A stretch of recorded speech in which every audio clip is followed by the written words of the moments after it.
Hi guys, this is my Peperomia Obtusifolia and Variegata, and this is in the marble.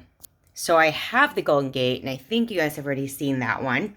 And I just, initially with the Golden Gate, when I see pictures of it online, it's like blah. But when I saw it in person, I was awestruck.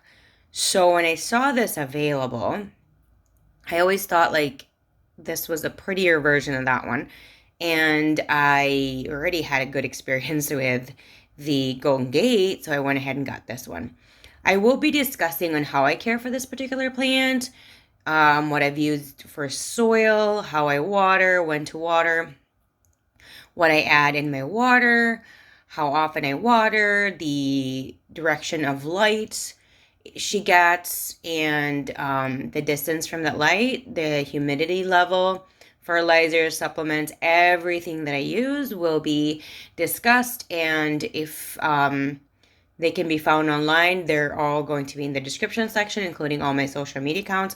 I do hope you watch the rest of the video and also enjoy it, that you're going to hit the like, subscribe, and of course the bell so you're notified every single time I do upload a new video. So what I've noticed is that the Peperomia Obtusifolia are definitely easier to care for versus the Caparata. Caparatas, in my personal opinion, can be a lot more high maintenance. Their leaves are very, very thin, and they have a high, they can wilt really quickly. They can just dry out too quickly or get a little too overwatered really quickly. And when I say really quickly, it means the plant will just complain so much. If you've never had a full leaf fig, if you've never had a nerve plant, you're probably not going to understand what I'm trying to say. They're somewhat more high maintenance. The Obtusifolia, I think, a group from a Peperomia standpoint, species is, I think, a little bit more resilient. They're hardier. They're easier to care for. And I'm just going to tilt her over so you guys can see like that beautiful marbling in her pattern. I just love the variegation on it. It's just so beautiful. So I think when I first got her, she was this was probably an older leaf. The ones in the top are definitely more of a newer leaf. The one that has a ton of variegation right here is a newer leaf, the tip ones.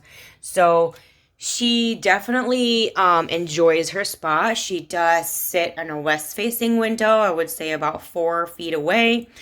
And on the right side, she gets north-facing window 2 to 3 feet away. So she gets good amount of light from 2 directions of light. Unfortunately, when it comes to 3/4 of the year, because I do live in Indiana in the United States, I am in northwestern hemisphere. The really, we get good north light in the summer usually. The rest of the year, it really is it's a luck of the draw. Sometimes you'll have it, sometimes you won't, and also it can be very dark at the rest of the year. Now, this is my first year with her, and she less than a year. So I haven't really seen her perform or, be okay for a whole year with me.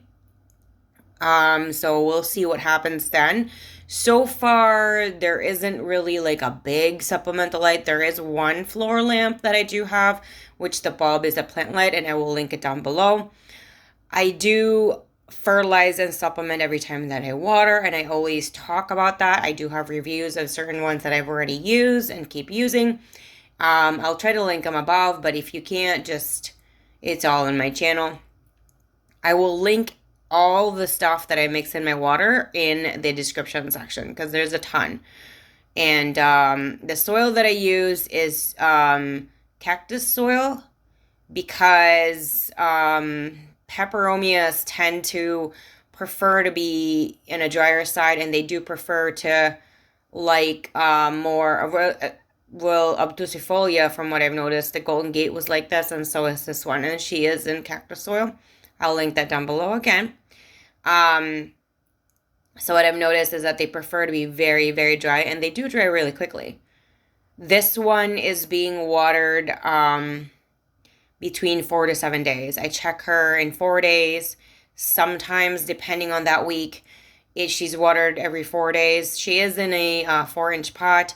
Sometimes it can be 7 days. Sometimes it can be more than that. It just depends on the time of the year. And it also depends if it's cloudy or if it's been sunny 2 days in a row. If it's, rule of thumb, more light, more frequently in watering, and less light, you're going to be watering less frequently. That's just how I kind of remember it. So if you guys want to remember it that way, I think it's the easiest. I do not spritz. I do not foliar spray. I don't do any misting or any of that, either foliar spray or regular water. I don't do that. And she's really leggy, but she has always been leggy since I got her. If you haven't seen the unboxing for this plant, I will link it down below. I mean, above. I'm going to try and link it up above. I think it's just easier to have it above, as sometimes with the different electronic source that you're using, either a phone or a tablet or a computer. If you're using a personal computer, you can actually just expand the description section with one click. When it comes to like a phone or a tablet, sometimes you gotta double it, and then that's when you get to see the links and stuff. So anyway, she's very, very low maintenance. I was very concerned because she's so tiny when I got her. I didn't think she would be this small, but so far she's a champion. She's a champion. She really has loved her spot. There's a little baby right here. You guys can see that. It will just slowly grow. So, and here's another one. So basically it starts off like that, like a little tiny little baby, and it will become like this. And it will become like this. So, I do move her around, but only to rotate her, and that's it. I water them in their own spot, and I just rotate them every time I do water, so it doesn't really lean in one direction. I've had a problem with that before, and sometimes your plant can just be very heavy on like one side right here, and then it will actually fall over when it gets too heavy, and then this spot right here is kind of bare, and it's going to look really off. So here she is, and she really is so beautiful. And I'm just going to say this, not because she's next to the Golden Gate one on the spot, where her regular spot is. And I don't want to say that in front of the other one because I don't want the other one to feel bad. So anyway, thank you guys so much for the love and support. And if you want to follow me on my Instagram, my information is down below. And if you want to, reach out via Facebook, my information is down below as well. Anything else, if you want to chat about this plant, if you want to talk about anything else, let me know down in the comment section below. I love hearing from you guys all the time. I forgot to add about the humidity. I do not have a extra standing humidifier next to her. I do not plan to do that. There is a humidifier built in our system, but it only kicks in if the air or the heat is turned on. Other than that, it's not there. And she is far away from the vent. So just so you know, in case anybody's curious, because when I ask for people's plant, I always ask for all those things that I just shared, because every single little thing is very, very important, and that's why your environment is very unique to your own. So anything else, guys, that I could have missed, let me know down in the comment section below. I love hearing from you guys all the time. Thank you guys, and I'll see you guys again next time. Bye.